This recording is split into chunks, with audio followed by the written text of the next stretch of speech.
further into my study of what the future holds for all of us, I'm thrilled to have with us Neha Bagaria, who is the founder and CEO of HerKey. Neha's on a mission to build India's largest career engagement platform for women and has so far helped 4 million women to get on her platform. Her mission is to scale this very quickly to 30 million women across the country and across the world potentially. Neha has an undergraduate degree from the Wharton School in Philadelphia and has spent her career across different sectors, education, pharmaceuticals, and has dedicated almost 10 years now to HerKey. Neha has been a speaker at various global and domestic platforms and is extremely passionate about this space, having been someone who took a career break herself owing to motherhood. She is deeply passionate about this subject, and you will see in her conversation, she is fiery, zesty, and really, really passionate about this subject. On a personal note, Neha has been somebody I look up to personally, somebody who's always looked out for me, and somebody more than just her family and her immediate friends is looking out for this whole community we call women. So thank you, Neha, for channeling all your years of experience, your years of academic study into now helping other people and looking beyond yourself in your pursuit for excellence. Thank you for doing this. Well, thank you so much, Vibha, and thank you for that very, very warm introduction. All right, terrific.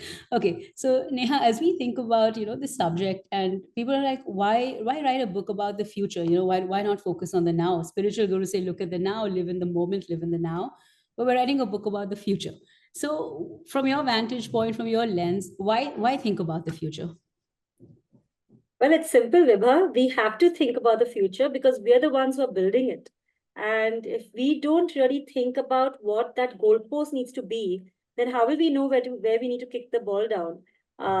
So it's very important that we, don't just think about the present in our, we get so caught up in our day-to-day present that we need to realize that the actions that we take today are going to have severe consequences in the future, and we need to think more futuristically about our present day actions. Okay, very beautifully framed. Okay, so we are responsible for the future. Everything we do today is going to make the future. We are architecting the future as we live. So, very important to keep a pulse. Okay, beautifully framed, short but direct, very beautiful answer. Thank you for that, setting the context. Now, as you think about the future and in your position as someone who's trying to build this large scale tech platform, you're plugged into the female ecosystem, the recruitment ecosystem in India. What's going on? What are some of the influences and factors that you're seeing affect the future? What's going on? Frankly, Vibha, the current state of affairs, that future is something that is not being built by women for women at all. Today, in India, we have one of the lowest female labor force participation rates, where we have only 20% of participation by women in the workforce. And that's overall. In urban India, that's even lower. It's 15%, 15%. Now compare that to the rest lower in urban India than it is in rural India. Yes, I know. And that's something that everybody gets surprised about because your education levels are so much higher in urban India.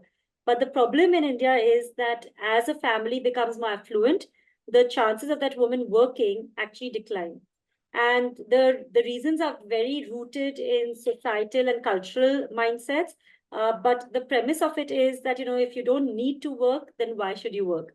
But it's just not India, by the way. Globally, there's also still, women are finding it very difficult to be able to really lean in the words of Sheryl Sandberg, just because of a huge amount of inequity that is happening in our homes, in our societies, and in our workplaces. And that is why we need to ensure that we get more women to participate more fully in the workplace, because if we don't, then this trend will continue, where we will continue to have workplaces that are built by men, for men, of men. And we will continue to have this inequity, not just in financial independence, but also in decision making, in financial power, in having that true economic power that leads to your decision making power in your households. Okay. So you're saying the equity is sort of very deep rooted. And unless you change it from the top, which are the decision makers, you won't see the seep through effects going all the way down. So this change is very much required. And you're saying the inequity is all rampant. It's everywhere. It's all around us. Yep. Okay. Yep. And India's just much worse. I mean, in much China, worse. you still have 60% female labor force participation rates, and in USA, it's 55%. Uh, By the way, male participation rates in India are 80%. oh, wow. Okay. Okay. So numbers are looking pretty dismal. What's changing? There's a lot of talk about DEI. It's everywhere. There's a lot of buzz around it, at least in corporate circles. What's changing? Are there any movements you're seeing? Are there any shifts coming in the next 5 to 7 years? Is anything happening? I think there's never been a time before that there has been so much focus on increasing diversity in the workplace. And it is so much needed, right? And the reason for that, by the way, is not just because it's a social buzzword. The reason is business reasons. Because at the end of the day, businesses exist for the bottom line. Companies have finally realized that only if you increase diversity can you have diverse perspectives, diverse skill sets, diverse capabilities, and when you have a diverse consumer base, you need to also have a diverse employee base to Hmm. be able to think of products, services, how do you market them, how do you sell them to that diverse consumer base. Also, one big thing that has happened is that there is a big war for talent, and companies now, when we move towards the intellectual space, the biggest asset for companies is its labor, is its people. And till people, if we don't make sure that we are accessing all the different diverse pools of talent, we will never be able to win this war for talent. And it's because of these business reasons that companies have putting in so much focus or increasing DEI in the workplace. Okay, okay. So you're saying you need women in the workspace. The consumer you want to go after is a woman, and always better to have women think about women in terms of product and consumer patterns, etc. When we say, like, diversity is moving beyond a buzzword, someone was also telling me about the large GDP benefit it could have just to have more women in the workspace. You could see a massive shift. Yeah, I heard a number as big as 800 billion getting added to India's GDP if we just simply shift the workforce to even 30% women. So it seems like there's a massive GDP impact that can happen. How should they go around doing this? And firstly, what is going on, and where do you see the gaps? What's the movement? What's actually happening? Yeah, no, I think there's a study by McKinsey that shows that our GDP can increase by $2 trillion. Okay, just by getting women to participate equally in the workplace, Mm, and knowing the kind of economic benefits, financial benefits, societal benefits, workplace benefits that we can get. Even then, this is very difficult to do. mm, And like you mentioned, I've spent almost a decade mm, in trying to move that needle, and it's moving, but moving very, very gradually and slowly because something that is so deep rooted in society is not going to change overnight. And mm, this is where I think so we have to tackle this problem in a lot of different ways. At HerKey, we've realized that we need to tackle it in three specific ways. First and foremost, are opportunities. We need to ensure that there are enough job opportunities or there are enough funding opportunities for women who want to join the workplace, either as employees or as founders. Now, over there, currently, there is huge amount of bias. Many people think that there are certain jobs that are just not suited for women, or many investors will think that women can't hack it, and a lot of those doors are currently closed to women. Even the mm, ones who are currently working, when it comes to promotions and rising up the ladder, a lot of bosses and investors will feel that women cannot take up bigger challenges, that they will not be able to handle all the multiple responsibilities. And that's why even advancement opportunities become blocked to women. mm, So we need to change the mindsets when it comes to the ones who are holding the decision making power when it comes to making sure there are enough opportunities for women. Second piece of it is the learning pillar. And again, when it comes to learning, women do not invest enough in their own learning. Women are so used to spending money from a lifestyle or commerce point of view. They don't mm. realize how important it is to invest that money in Skill. their reskilling. Yeah, their reskilling, their upskilling. Mm, And that is why when it comes to latest technologies, niche areas, you will find that women have not put in that kind of investment of money as well as time and effort in making sure that they are up to date. The third piece is actually communities. And this is where we need the most work, which is actually changing the narrative. mm, So far we've always treated women either as abla nari or like, the poor woman on one side, Or and on the other side, she is the, superwoman or the goddess, we need to stop this kind of disparity in our narrative, and we need to recognize that, look, these are real women with real challenges and real achievements, and we just celebrate that. So for example, a man's career graph is usually like this, but a woman's career graph is usually like this. And we need to mainstream the fact that that's okay. It's okay for a woman to, have breaks in her career, or have times in her life and career where she feels that she needs to slow down, not ramp up. She needs to refuel. But as long as she's actually advancing either in her life skills or her career skills, finally, all of that, the culmination of all of that is going to lead in her growth. And that's why it's a more of a three-pronged approach that we need to take in fixing this problem. Okay. Okay. Wow. Okay. Great. Thanks for laying out the nature of the problem and the sort of three pillars that it's resting on. From everything you're saying, it sounds like the problem is deeply rooted. You talked about the top, where the management and the leadership at the top is influencing the bottom, but there's also an issue at the bottom where generally the culture, the socio-economic sort of mind space is all very gender biased, and therefore leading into the education, early education, primary education, early skilling, and continuing into marriage and parenting, etc. So this seems to be a deep problem, right? This is not something that can be just tackled by, oh, let's replace 30% of managers, make them women, put one woman on the board of every company, because this is a grassroots problem. It also seems almost disadvantageous to men, because why does the man have to have this sort of curve? There are enough men who would love to stop, recharge, refuel, using your words, and then come back to the workforce, right? So this is also detrimental to the opposite sex. Where In fact, on that note, I want to add something. Yeah. And we've been discussing about the future also at HerKey.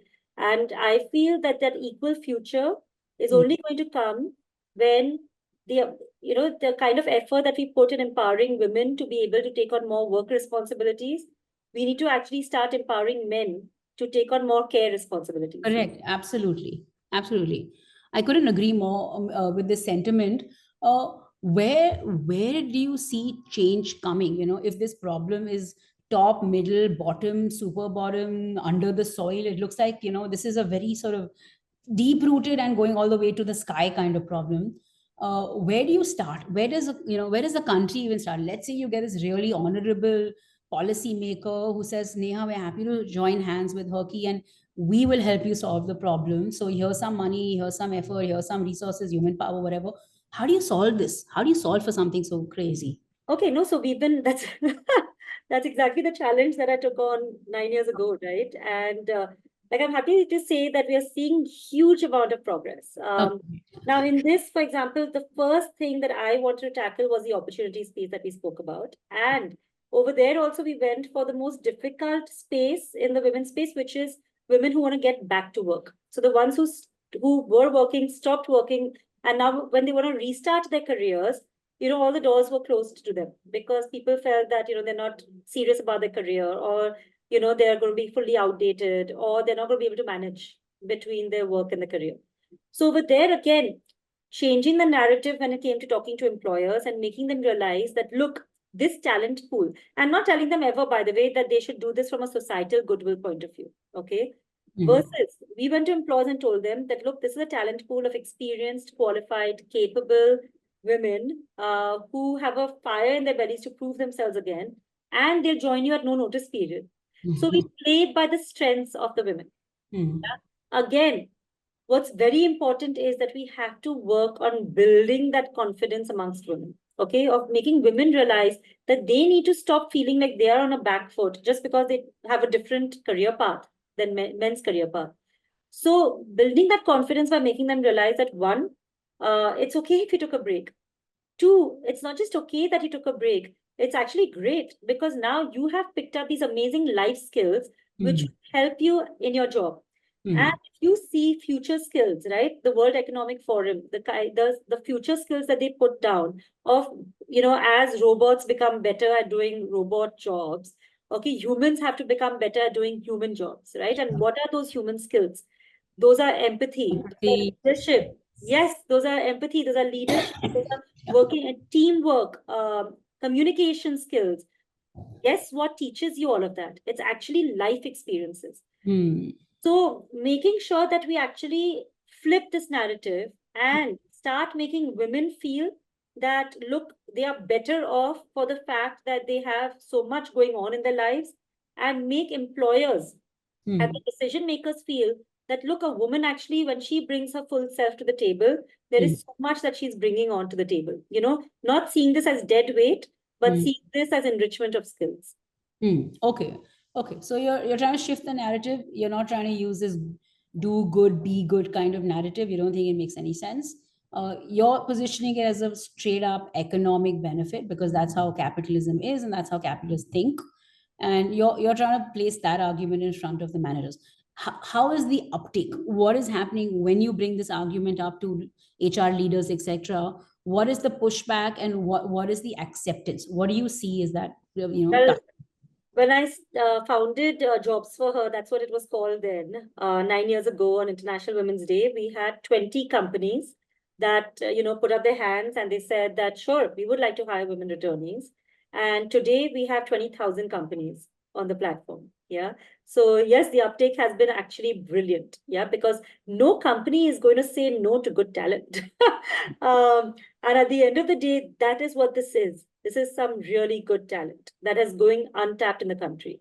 it is very good talent. I have had the good fortune of getting four people from your platform, one of whom to date has been with me for 7 years now. So we obviously got her very early on in when before your platform, when your platform had just started. And I will testify to the fact that the women on your platform are very sincere. They are quite reasonably skilled.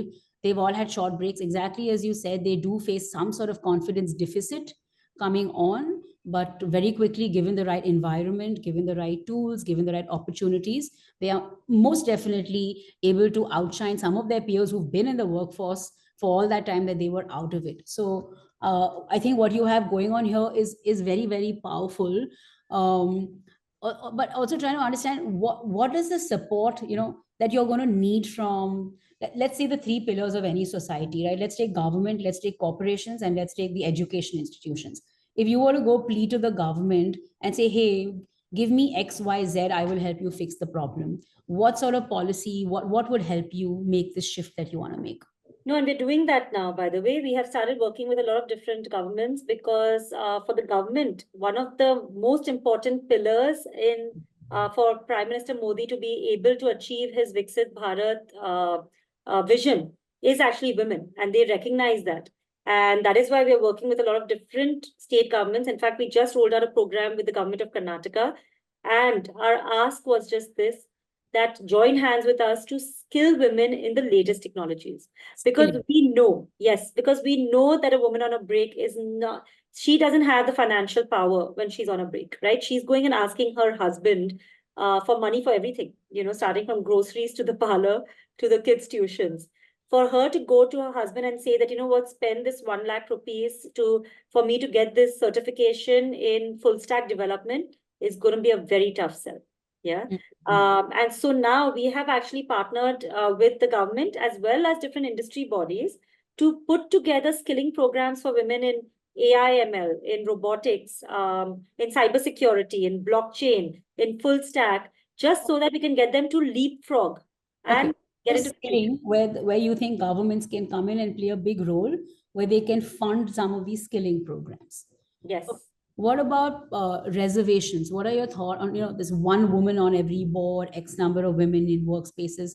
What's your take on that? Obviously, it in some way it does help. When they made it mandatory, now there are women on boards. Maybe they're playing a token role in some cases. In some cases, they are playing some sort of poignant role. So, what's your take on this on reservation? Because this is something for the government that they can make into a law tomorrow. So, what's Yeah. your yeah. No, no, I think that's bad for everybody involved. I mean, when there are regulations, yeah, it's bad for everybody. It's bad for the company because they might have put the wrong person in the wrong spot. And it's terrible for that woman, okay? Because if she's not got a place by merit, and if she can't perform according to the demands of that role, you're building her up for failure. Yeah. Instead of fixing the output metrics, we need to fix the input metrics. which means that we actually need to make sure that there is enough talent pipeline that companies are looking for. Like, for example, the semiconductor industry, okay? The semicon industry is going to be a big employer over the next few years. But there are hardly that many women in the with semicon skills. Yeah. So one, how do we make sure that we skill women and build a talent pipeline? Two, we need to remove bias from the system. Okay. So for example, where we make sure that, hey, companies are ensuring that at every different stage of shortlisting and interviews, enough women are going through the pipeline. Yeah. Third is making sure that there are enough avenues for women to come in. For example, returnee internship programs. The way companies have internship programs for students, you can actually get every company to make sure that they have returnee interns and give them, tax breaks on those returnee interns. Yeah. By which that woman comes in, you only pay a stipend. So it's not a big, bank break for companies, but that woman will get on the job training and the confidence to get back. Also, ensuring that other policies that we're rolling out are gender neutral and like parent friendly instead of just women friendly. Yeah. So, for example, the 6-month paid maternity leave that the government of India rolled out, I mean, has done so much more harm than good because of course, because again, we have to think about the economics of it, right? Think about that employer who's choosing between an equivalent male candidate and a female candidate. And and that's why these questions come up, by the way, which are totally nonsensical. When are you going to have your first child? When are you going to have your second child? Because he's thinking that, oh my God, for this candidate, I'm going to have to pay for 6 months of paid maternity leave. For this candidate, nothing. Yeah. Most companies in India are running on wafer thin margins and can't afford it. So in that one shot in that policy, you've actually made it a detriment for companies to hire women. Yeah. Wow. Okay. Yes. So what would you advocate instead? What would you say? That Paternal leave, have equal leave? parental leave, right? Parental. Talk about a 6-month parental leave policy, and then let that couple decide. Maybe the woman will take 3 months off, and the father will take 3 months off, because finally a child, by the way, is born to two people. Yeah, there are usually a father and a mother involved when that baby comes out. Or you can also ensure that, or if you want to do, you can even call out a 3-month maternity leave and a 3-month paternity leave. Yeah. So that you also put out the right messaging. Again, the narrative is so important. Put out the messaging that parenthood is not a burden only on that woman. And so that's why there are lots of different ways that governments can intervene and make it better. But I don't think the answer is in reservations or trying to have a quota for women, because that's not going to do good for You anybody. don't like reservation, you don't like quota, but you do like policies that are more gender neutral and policies that facilitate the role of both men and women in society and in caregiving. Okay. So you suggested this one policy on equal sort of 3-month, 3-month, or just call it paternal leave. You said the governments can come in for skilling. Is there anything else from a government standpoint? Then we can move to corporations. Yeah, no, another thing that the government is doing, which is very, very helpful, is actually looking at the care economy. Yeah. And they're trying to actually build infrastructure, incentivize infrastructure when it comes to the care space. Now, again, over here, right now, they have talked about, employers having this burden of providing for care benefits to mothers only. Okay. It should be to parents, of course. But it's great that if the government can, that's an input metric. Okay. Because if you can make sure that there is affordable and quality childcare, then that will help that woman in being able to get back to work. Yeah. So initiatives like this are very impactful. Okay, great. Okay. This now the government obviously has a very large role to play, and with this, with intelligent policy making, with sensitive policy making, they can definitely be a part of the solution. Let's shift a little bit to corporations. You spoke a little bit about their internship, where you have women coming back after career breaks. What else? What else can companies do to solve for this problem? So companies actually need to work on the entire employee value chain, right? So it starts from the recruitment, but it's also very important to look at retention as well as advancement of women. Yeah, because otherwise, this is just a leaky bucket, right? You have And typically, if you see in companies, you'll see that at the entry level, they'll have 30% women. It drops to about 10% at the management level, and then it's single digits at the CXO. And for that, one, of course, get more women coming in. So that helps your numbers. But most importantly, we need to understand. So diversity is about being, invited to a party, and inclusion is about being asked to dance at the party. Okay. And that's the difference. Making sure that women feel that they belong in those companies is very important. And over here, for example, companies are working a lot in building a workplace that is welcoming for women, right? So there's a lot of sensitization training, removal of biases, both conscious and unconscious, which sit, by the way, not just with the men, but with the women too. There's also a big role that different ERG groups, so employee resource groups, play over here, and companies are coming up with very strong networks for women. It could be, for their high potential women. It could be for the returning mothers who are coming in. It could be creating global leadership women networks so that women learn from each other. These have been very effective to get more women to feel like they belong. The third area when it comes to advancement, we have to recognize that, look, so far, all our learning, all our training, is just built around the needs of men. And there are particular career roadblocks that women face, which we don't address at all. Yeah. And they're also starting to come up with a lot of interventions which now address these. For example, a big career roadblock for women usually is guilt management, or time management, fears management, biases management, right? So how do we get women to surpass these hurdles? About, getting women to own their ambition, about getting women to negotiate better in their salary discussion and their appraisals discussions. And you're saying this is the role of the organization to come in, set up workshops, set up, mentorship programs, etc., to solve for these issues. And not just mentorship, but sponsorship also, right? Because at the end of the day, again, and it makes economic sense, because it's so much cheaper if you invest in your own talent and get them and develop that and get them to rise up the ladder, than if you get external talent to come up at senior levels. Yeah, because your internal talent, if they've been in the system for long, they come with that kind of history of the organization. They come with that training in not just the skills, but also in the culture of the organization. And when you invest in them, the kind of loyalty it develops in your people is huge. So are you seeing this? Are you seeing this happening on the ground? Are there case studies, companies, whether here in India or globally, that you can share that, are sort of more futuristic in their approach? Sure. Like one of my favorite examples has been Accenture. They have worked with us since we started. So it's been over, 8.5 years.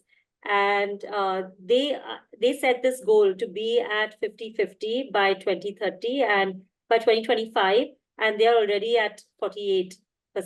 Yeah.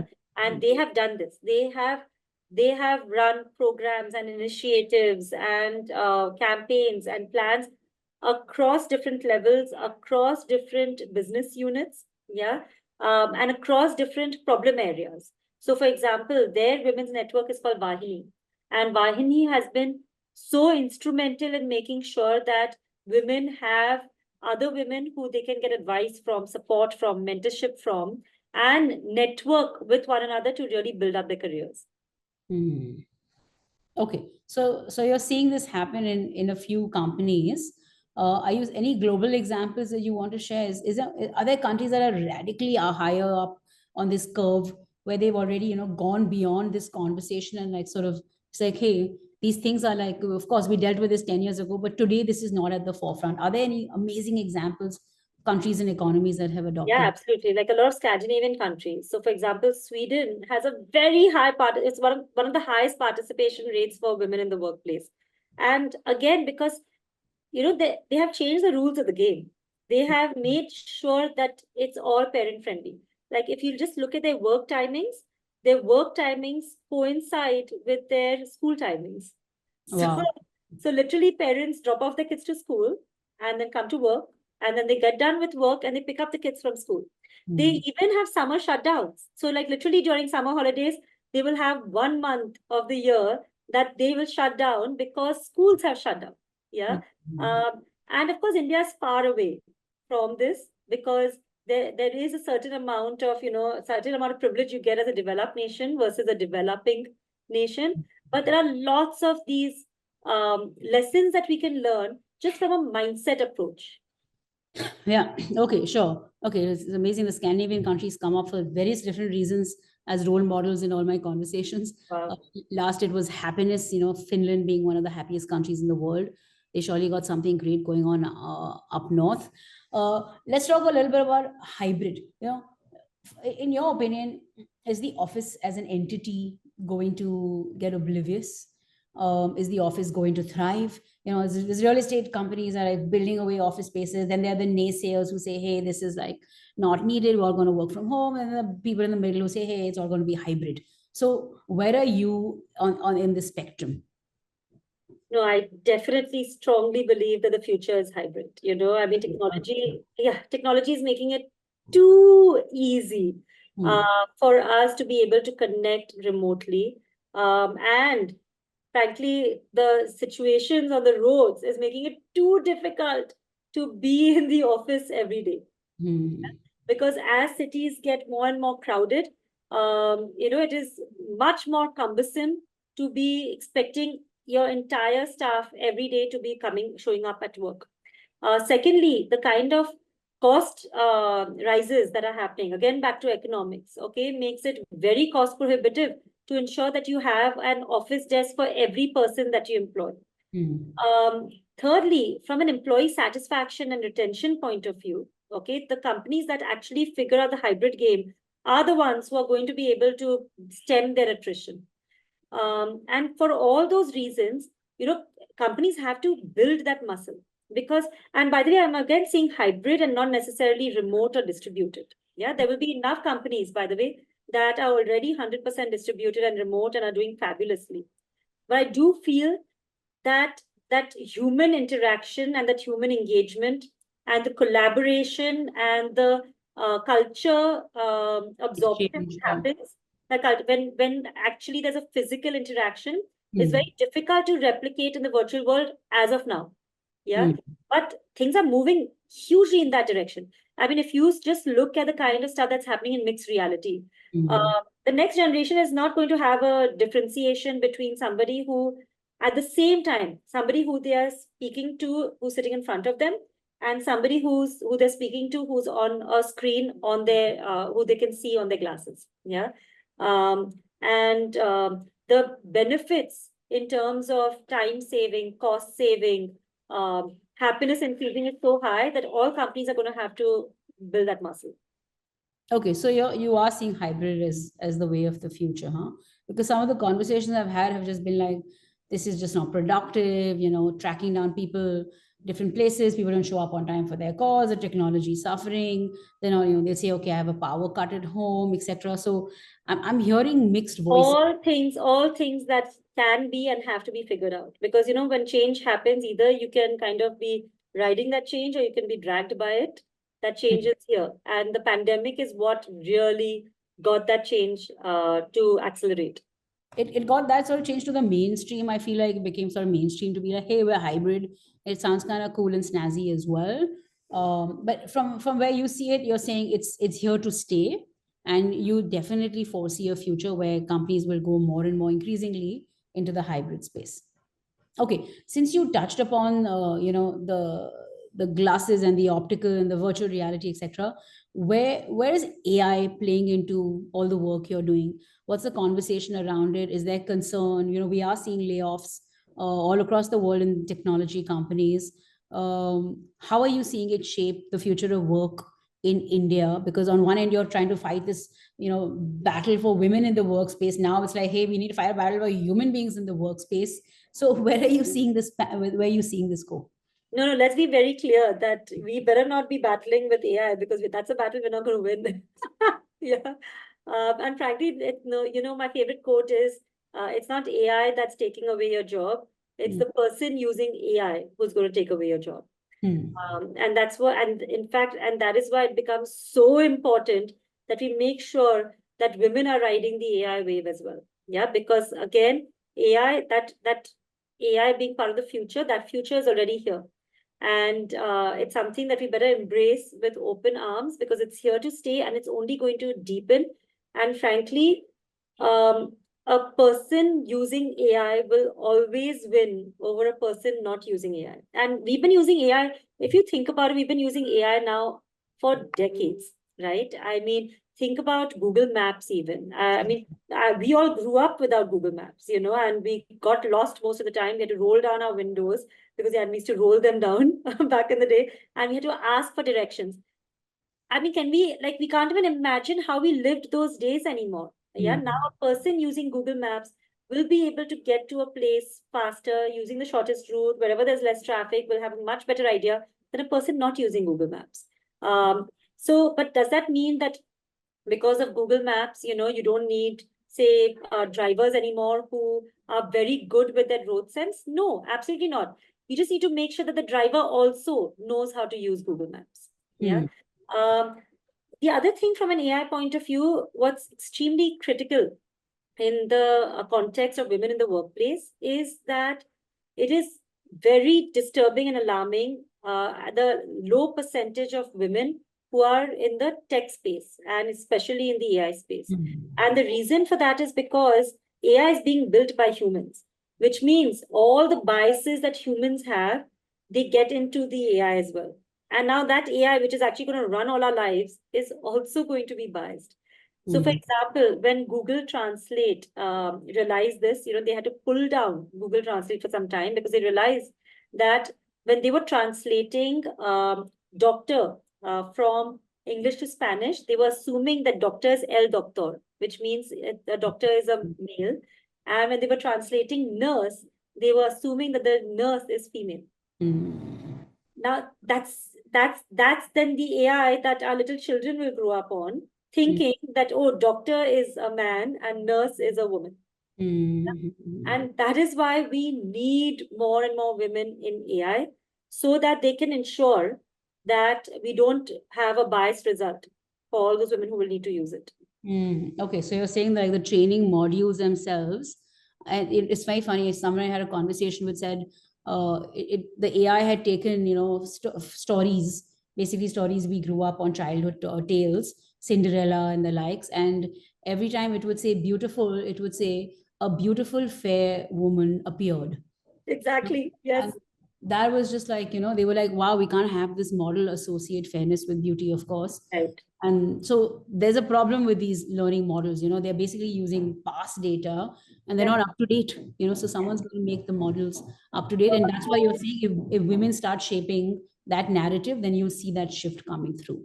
Yep. Okay, great. Are you seeing AI being used in companies? You live in Bangalore, sort of epicenter of technology. What's going on? Are you seeing this sort of early adoption coming through in Bangalore in companies? Are they using it for their everyday HR purposes? Are you seeing sales roles being changed? What are you seeing in terms of adoption in AI in small companies, medium-sized companies? I think, when we think about AI, sometimes you feel that it's this big monster that, we can't afford or we can't build, etc. But that's not true. Yeah.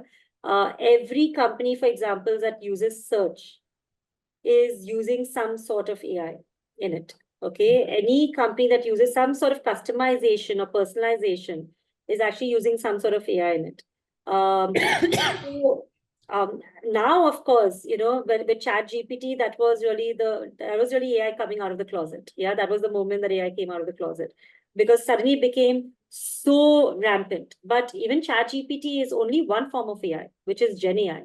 Yeah, and it has just made it so easy now for everybody to, stop, writing things by themselves, stop composing stuff, easily ask whatever they want of that model. But we've been using AI for a long time, and it is already touching every functional area. Okay, so think about it. For example, if you look at HR, and you're looking at recruitment, when you look at recruitment, you are going to do searches, right? When you receive applications or you're doing searches for different candidates, you're going to try to filter down the applications you get, or you're going to filter down the kind of searches that you're doing. All that is going to be AI powered. It is already AI powered. It's Mm. just getting better and better and stronger and stronger. Yeah. So, for example, that AI will now have more data and knowledge about, and maybe before you can type in what you're looking for, that AI will already know what you're looking for and be Mm. able to show you the right candidate. Or there'll be a lot of NLP used with the AI. So instead of having to do the filtering and just a keyword search, you'll be able to write, find me a product manager candidate who has done this, and you'll be able to use that for your search results. So we are all using it. The only thing that is changing is the deepening of it. Okay. So you're saying the models are already there, but now they're getting better, more refined, etc. Are you seeing substitutions happening? Are you seeing people say, like we're seeing it in the tech world, they are saying that, hey, we just let go of 10,000 people, whatever. Obviously, these are large tech companies. Are you seeing this around you in small forms or shape? We're saying, hey, we let go of 3 people in our accounting department or 5 people in our digital marketing because now we don't really need. Is this happening? There's Yeah, no, obviously it's happening. happening. Of course, it's happening. Yeah, like for example, in customer service, a lot of companies are now running experiments and realizing that their customer satisfaction rates are going up by using a chat bot instead Hmm. of having a person, answering those questions. Because by the way, it's just so much easier to train that chat bot. Or a lot of companies, have stopped hiring more writers or designers or video editors, like because most of it you can get from AI tools. Or even say sales, right? When it comes to lead generation, companies have stopped hiring a lot of people in lead generation because there are tools through So which you're you're seeing it able to happening. access the tools. So it's Okay. already happening. It's already happening. But again, now those same people, okay, if they can learn how to use AI as an augmentation of their skills, they Hmm. will hold their jobs. Hmm. Yeah. So that same writer, okay, instead of thinking that that writer is going to lose her job to AI, that writer is just going to be able to 3x her results using AI. Hmm. Okay. So we're probably going to have a world of specialists who are now able. It sort of almost changes the level playing field, right? With Chat GPT and with AI, you say, hey, now everyone. It's what Google did to all of us, right? It said, hey, now it's no longer about how many encyclopedias you read when you were a kid, because now it's going to level this playing field and say everybody, you all have access to the same knowledge base. Now let's see what you can do with it. Yeah. So it kind of seems like that sort of phenomena, but still keeping the human a little bit over and above the technology, hopefully. Okay, last segment of this conversation in terms of skilling and careers. When you think about the future, you are hiring all these people, you're helping with skill development. What are future ready skills? What would you advocate to somebody young, someone in their careers, to think about in terms of being future ready from a skilling perspective? I think to be future ready from a skilling perspective, we need to be very clear about what skills are robots going to be good at and what skills are humans going to be good at. Hmm. Yeah. And whatever can be outsourced to a robot, please outsource it to a robot. Hmm. Okay. Because we can do so much more. Yeah. Using that robot. And of course, robot I'm using, euphemistically for technology. Sure. And that is why anything that is repetitive, for example, anything uh, that you can make, that you can train a tool to do will be done by a tool. But anything that you require, for example, if you require empathy for it, anything that requires a lot of fresh thinking, a lot of exploration, a lot of creativity, are going to be things that are going to be, humanly impossible to outsource to technology. And that's why it's very important that we actually first and foremost we build the skill to learn. Hmm. So anybody who's studying right now, what you're studying right now is going to be obsolete by the time you graduate, Hmm. right? And the jobs that will be then when you graduate, we don't even know. If Most they'll of them, exist. most Hmm. of them are not even put out there. Like right Right. now, the latest job is prompt engineer. Have Sure. we heard of a prompt engineer before that? No. And Hmm. there's going to be so much more that will come out like this, right? But as long as you have the skills to constantly learn and adapt, you'll Hmm. be able to pick it up. So if you can make sure that you have the skills to learn and adapt, if you have great skills in empathy, communication, leadership, teamwork, and you are constantly being creative and exploratory, those are areas that will be golden in the future. Okay, great. Okay, so I like how you simplified it, saying, listen, try to upskill in every area that a machine or technology is not able to scale in, and make that sort of your expertise. Okay, beautifully framed. In terms of education, right? Like you have a undergraduate degree in business. Today, sitting where you sit, knowing everything you know about the past, about the present, and about the future, if you had to go back to college today and get a degree, what do you think you would study? I mean, I would go back to Wharton in a heartbeat. Yeah. But I think at Wharton, like I graduated in finance, marketing, and management of information systems. I would definitely spend more time in HR as well, because I feel that the skills of the people skills, because people are such a big asset to any company, that Mhm. ensuring that we know how to really leverage those skills is extremely important. So if I would go back, I would actually add HR as a fourth major. You ran HR. Okay. Not really anything on the technology. You don't feel a Oh tech no, deficit, an engineering deficit. no, no, absolutely not. Because again, if you have so management of information systems actually ended up being a good degree, because frankly, technology itself changes so rapidly that if you're just looking at a particular technology language, I mean, that's anyway going to become obsolete. Yeah. And frankly, for somebody who has such a passion on the business side of things, I think it would be more important for me to learn how to envision and create those products than necessarily write the code. Okay, all right, okay. So you're more creative. You have the empathy quotient coming in through maybe your human resource concentration or minor, as you may see it, and then you're sort of more holistic in your approach. Okay, so no tech and no engineering for you. You'd rather within this realm of business build multiple sort of pillars. Okay, with this rapid shift in the world, you spoke about new careers coming through that don't even exist today. Are there some careers or segments of careers that you can see coming, putting on a voyeuristic hat saying, hey, this could happen? Anything there? Okay, I mean, space is definitely a new frontier, a very, Space. very Okay. important frontier. Green is also extremely important because, I mean, these are certain things that the world is depending on to be able to survive. Mhm. And of course, we can't go anywhere without fixing our DEI.